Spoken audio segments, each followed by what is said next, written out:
Bonjour from Paris, where IAFOR is holding our 4th Paris Conference on Education in Arts and Humanities.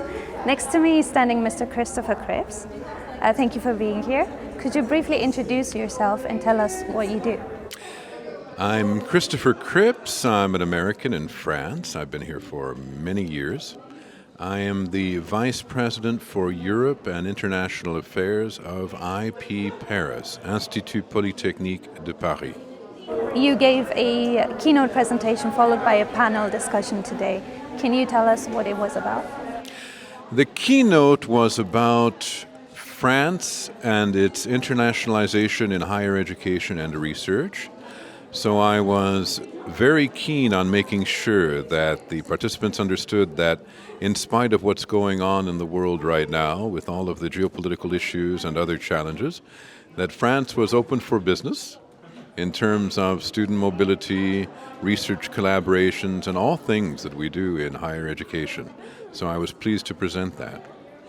In the panel discussion, we tackled with my colleagues the concept of dealing with partnerships and other forms of collaboration in crises or in times of difficulty around the world. So it was interesting to explore different models of partnering right now in these unsettling times, how we're dealing with it, how this compares to past examples of natural disasters, pandemics, etc., that we've been through in the last 10 or 20 years or more. So everything is on the minds of people in higher education like this, and it was nice to tackle them together today. Something that came up during the panel presentation too, from your perspective, what are the most pressing concerns of young academics today? Young academics today are worrying about their funding being cut, they're worrying about their programs being cut for research and finding a home, an academic home where they can continue to carry out this research and have adequate funding. And you have heard about Choose France, Choose Europe. We are putting in place across the higher education institutions of France and Europe different models through which academics who are in need of an academic home can find one amongst us to continue their very valuable work. Well, France is doing that, and in a lot of other places in the world, educational institutions are not doing that. So what is the argument for educational institutions to accept international students? We are about mind circulation. We feel that students have a lot to offer an institution where they come to study. They have a lot to offer their peers, their classmates, and they have a lot to offer the country in which they come to study. To share their science, to share their knowledge, to share what they do maybe in the humanities and the arts. We have 412,000 international students studying in France. We are between the 6th and 8th largest home of international students, and usually the number one destination which is not Anglophone. So we do have a lot to host, a lot to offer, and we like the exchange of knowledge wealth with these young people coming in. And I was one of them a few years ago. What are the strengths of the French higher education system?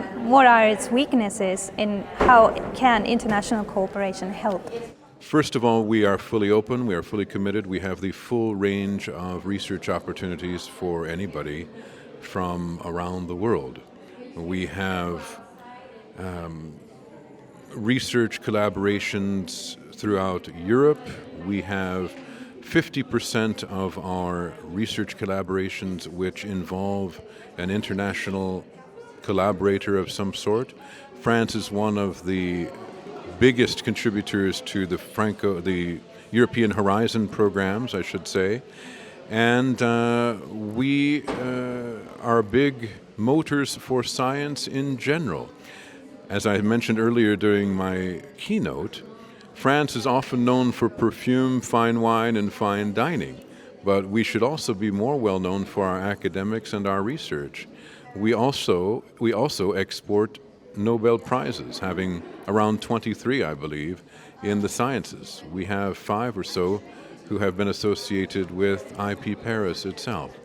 So France is a scientific powerhouse across the world. It's just that we need to continue getting the message out.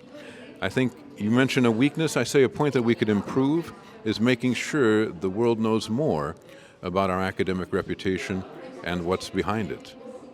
What do you think the role of the university will be like in the future? I think that what could come out of all of these geopolitical shifts would be activities such as more international collaboration for research, more meaningful partnerships. We have a very noble cause in partnerships, which is student mobility, and that must continue. Mobility changes lives. But we must also build relationships around research and make sure that we have some of the finest minds working together across borders. Because as we say, research and knowledge has no ethnicity, no borders, no boundaries. So we would like to continue to contribute to that aspect of what we should be doing in terms of our internationalization.